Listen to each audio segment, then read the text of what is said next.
This program is a presentation of UCTV for educational and non-commercial use only.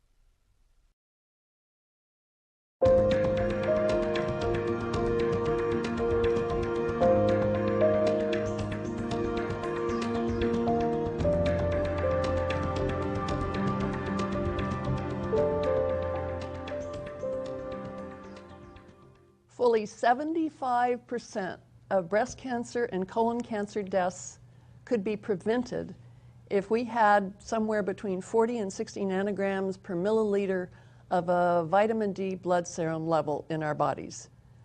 I'm Carol Baggerly with Grassroots Health, and today we are interviewing Dr. Cedric Garland from the University of California, San Diego School of Medicine about a phenomenal new paper that he has just published with that information in it. Dr. Garland, I am so glad to have you here. Yeah, it's a pleasure to be here, Carol. All right. I want to know, I can tell for myself why this is an exciting revelation, but please tell me from your standpoint as a scientist, why is this exciting news to you? There's a couple aspects of it. One is that this computer modeling that we did shows that we could eliminate about 50,000 cases a year of breast cancer in the United States and Canada, and the same for cancer of the colon.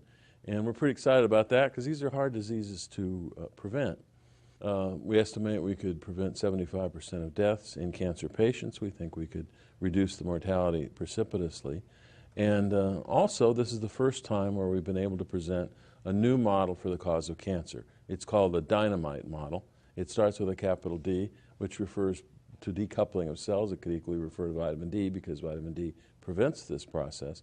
But it's the very first step in several steps that leads to cancer. And it's a far earlier step than the later ones where we normally try to screen early. If you think of the letter dynamite as being a D for decoupling, I for initiation, N for natural selection, O for overgrowth, that's the point where we normally begin screening.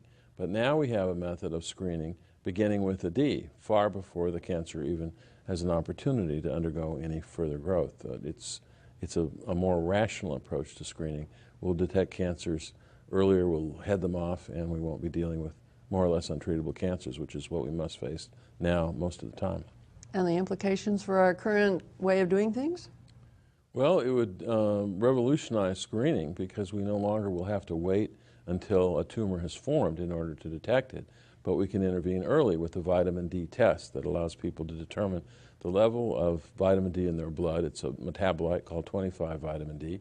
It needs to be in a particular range, 40 to 60 nanograms per ml. And if it's in that range, we will achieve the benefits that I just mentioned, the reduction by 50,000 cases each in breast and colon cancer, 75% reduction overall in mortality from those diseases. I'm assuming that if one can prevent deaths, one could possibly prevent the occurrence to start with?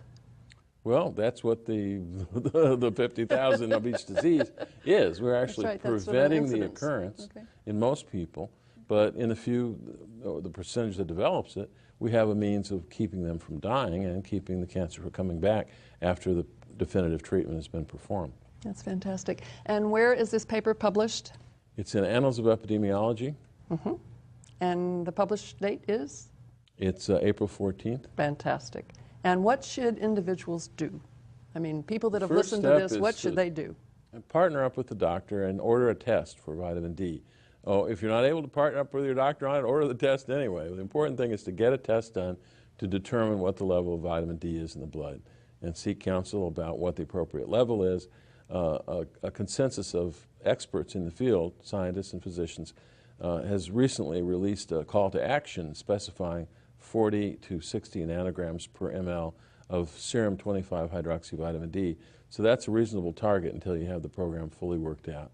That should be then the basis for selecting a dose of vitamin D or getting out in the sun a moderate amount to the extent that one gets into that effective range for the prevention of these cancers. Thank you so much. My pleasure. Thank you all very much for tuning in to watch this and to hear about this phenomenal new find about being able to reduce the mortality of a breast and a colon cancer by 75% and the incidence. This paper is published today, the 14th, and it will be available and the information about it on UCSD's website. And we wish you all a very happy, D-healthy life.